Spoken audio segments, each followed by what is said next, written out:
नमस्कार, उत्तराखंड न्यूज में आपका बहुत बहुत स्वागत है। चलिए देखते हैं उत्तराखंड की 15 फटाफट बड़ी खबरों को। इससे पहले आप न्यूज को कहां से देख रहे हैं, कमेंट में बताना बिल्कुल न भूलें। फूलों से सजी उत्तराखंड में हर घर की देहरी, सीएम आवास में मना लोक पर्व का उत्साह। उत्तराखंड का लोक पर्व फूलदेई गुरुवार को मुख्यमंत्री आवास में मुख्यमंत्री धामी ने सपरिवार धूमधाम से मनाया।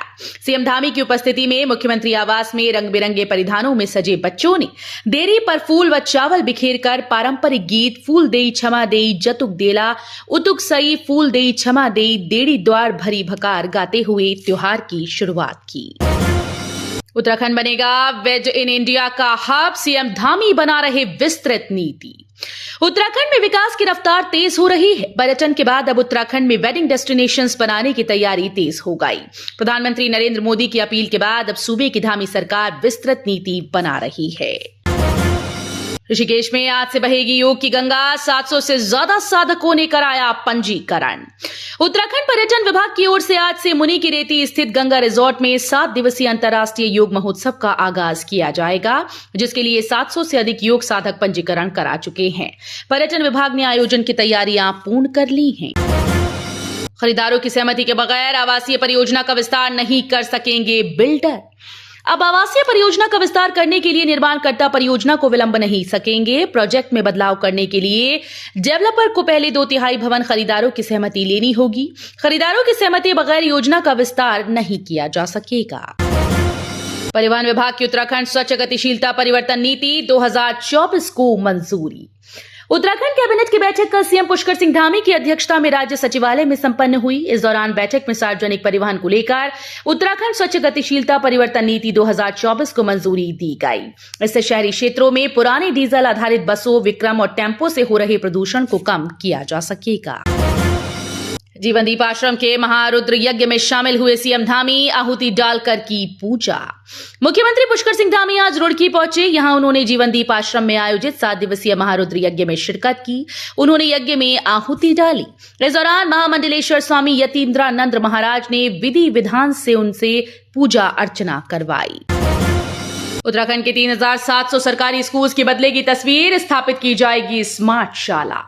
उत्तराखंड में अब शिक्षा की तस्वीर बदलने जा रही है। ताला लगे स्कूल्स और खस्ताहाल स्कूल को अब स्मार्ट शाला बनाया जाएगा। प्रदेश के 3700 राजकीय प्राथमिक और उच्च प्राथमिक विद्यालयों में स्मार्ट शाला स्थापित की जाएगी। गैर सरकारी संगठन संपर्क फाउंडेशन की पहल पर इन चयनित विद्यालयों में स्मार्ट टीवी व उपकरण और विभिन्न शिक्षण सामग्री उपलब्ध कराई जाएगी। गर्भवती महिलाओं के साथ हर हाल में रहती है खड़ी, लेकिन खुद का घर चलाना मुश्किल। उत्तराखंड के आशा स्वास्थ्य संगठन के प्रदेश महामंत्री ललितेश विश्वकर्मा ने कहा कि गर्भवती महिलाओं के प्रसव तक उनके साथ अस्पताल से लेकर घर तक आशा बहनें उनका सहयोग करती हैं। अपने परिवार को छोड़कर बाकी कामकाजी लोगों की तरह काम पर निकलती तो हैं, लेकिन उन्हें अन्य लोगों की तरह वेतन नहीं बल्कि प्रोत्साहन राशि दी जाती है। आसमान पर सब्जियों और फलों के दाम, फुटकर में 4 से 5 गुना तक महंगी हो रही बिक्री। मौसमी बदलाव का असर साग सब्जियों और फलों की कीमतों पर दिखने लगा है। खपत की तुलना में आपूर्ति कम होने से सब्जियों की कीमतों में उछाल आ गया। थोक मंडी की तुलना में फुटकर बाजार में सब्जियां 4 से 5 गुना महंगी तक बिक रही हैं। 15 साल का इंतजार, फिर भी नहीं मिली सुविधाएं। पिथौरागढ़ के 5 गांव ने कहा रोड नहीं तो वोट नहीं।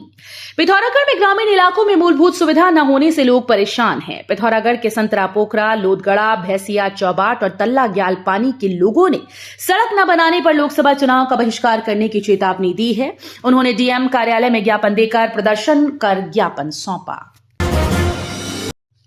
हरिद्वार लोकसभा सीट का चुनावी इतिहास, 1977 के बाद से बदलती रही राजनीति।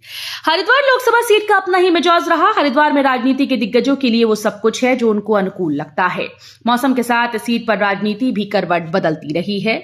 हरिद्वार संसदीय सीट में आश्रम मठ, गंगा तीर्थ, हर की पैड़ी, त्रिवेणी घाट, शक्तिपीठ मनसा देवी, चंडी देवी, गायत्री तीर्थ, शांति कुंज, कलिया शरीफ समेत अनेक धार्मिक स्थल हैं। सीयूईटी से यूजी और प्रवेश परीक्षा के आधार पर होंगे पीजी के दाखिले। हेमवती नंदन बहुगुणा गढ़वाल विश्वविद्यालय से संबद्ध महाविद्यालय और संस्थानों में स्नातकोत्तर में दाखिला लेने वाले छात्रों को कॉमन यूनिवर्सिटी एंट्रेंस टेस्ट से राहत मिल गई। पीजी के दाखिले विश्वविद्यालय की एंट्रेंस परीक्षा के आधार पर होंगे। उत्तराखंड के पूर्व मुख्य सचिव MS संधू को केंद्र ने दी बड़ी जिम्मेदारी, बनाए गए चुनाव आयुक्त। उत्तराखंड के पूर्व मुख्य सचिव डॉक्टर सुखबीर सिंह संधू को भारत के निर्वाचन आयोग का चुनाव आयुक्त बनाया गया है। देश के इस सबसे प्रतिष्ठित पदों में से एक पद पर डॉक्टर संधू की नियुक्ति उत्तराखंड के लिए गर्व की बात है। उत्तराखंड PCS के 189 पदों पर निकली भर्ती। उत्तराखंड लोक सेवा आयोग ने उत्तराखंड सम्मिलित राज्य प्रवर अधीनस्थ सेवा परीक्षा 2024 का नोटिफिकेशन जारी कर दिया है। उत्तराखंड PCS भर्ती 2024 में डिप्टी कलेक्टर और DSP समेत अन्य पदों पर कुल 189 वैकेंसी हैं। ग्राहक संतुष्टि सर्वे में दूसरे स्थान पर देहरादून एयरपोर्ट, नंबर 1 बनने से सिर्फ 1 कदम दूर। देश के कुल 58 एयरपोर्ट पर एयरपोर्ट अथॉरिटी ऑफ इंडिया द्वारा कराए गए ग्राहक संतुष्टि सर्वे में दूसरा स्थान प्राप्त हुआ है।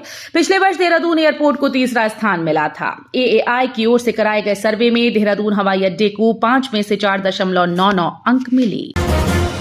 तो ये थी उत्तराखंड की 15 बड़ी खबरें। रोजाना ऐसे ही सबसे पहले अपडेट पाने के लिए चैनल को सब्सक्राइब करना बिल्कुल ना भूलें। साथ ही वीडियो को लाइक भी कर दें। धन्यवाद।